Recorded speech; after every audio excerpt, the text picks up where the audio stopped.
Hey there! So today let's prepare this delicious bar of chocolate at home itself. I am making two variants, the regular chocolate and another one filled with nuts. So yes, it does look quite inviting, right? So let's begin preparing it. Now I am using cocoa powder.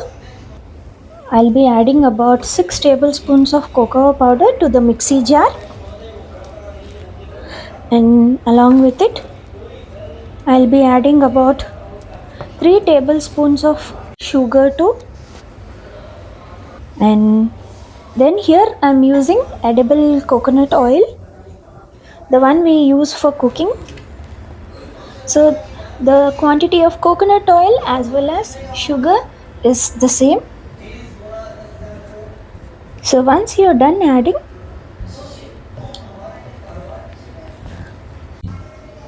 take some vanilla essence, about 1 teaspoon.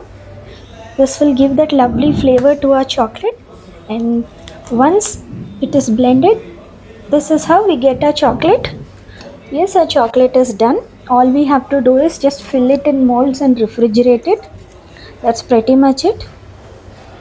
So you can take whichever shape of mold you wish to have. I wanted my chocolate to be in a bar form, so that is the reason why I got this one. Now you can let your kids choose the shape of chocolates they wish to eat, and you can buy the molds accordingly. So once I'm done filling it, I refrigerated it for about 2 hours, and this is what I got. It was extremely delicious. It's like the melt in mouth kind of chocolate. All you have to do is just pop in a piece, and it just melts right away. The coconut oil has added a different uh, taste and flavor to your chocolate. So would definitely recommend using coconut oil. So I toasted some almonds as well as cashews. Now we are preparing the second variant of our chocolate, the one filled with dry fruits. So I'd say that it would be better to toast your nuts because they add a different, kind of crunch as well as flavor to your chocolate rather than the plain ones. So similarly, just the way we prepared previously, I'm preparing the chocolate again.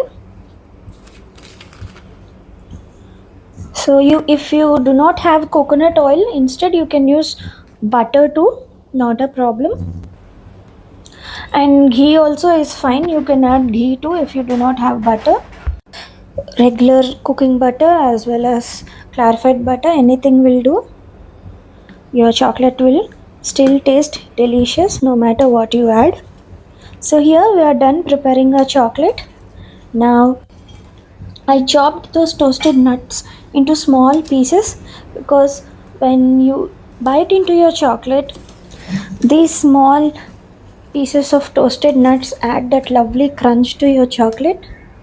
And you definitely, it is a better way to sneak in your dry fruits to your kids if they are not willing to eat it in a normal way. You can happily add all those nuts into your chocolate and let your kids eat them, at least in this way.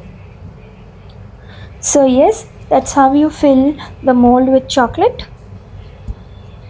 along with nuts.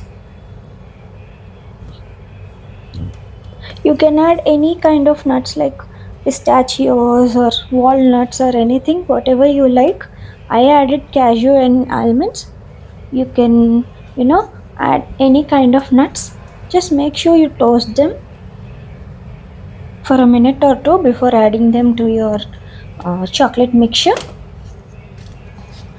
So yes, we filled our mold with chocolate. Now refrigerate it for 2 or 3 hours.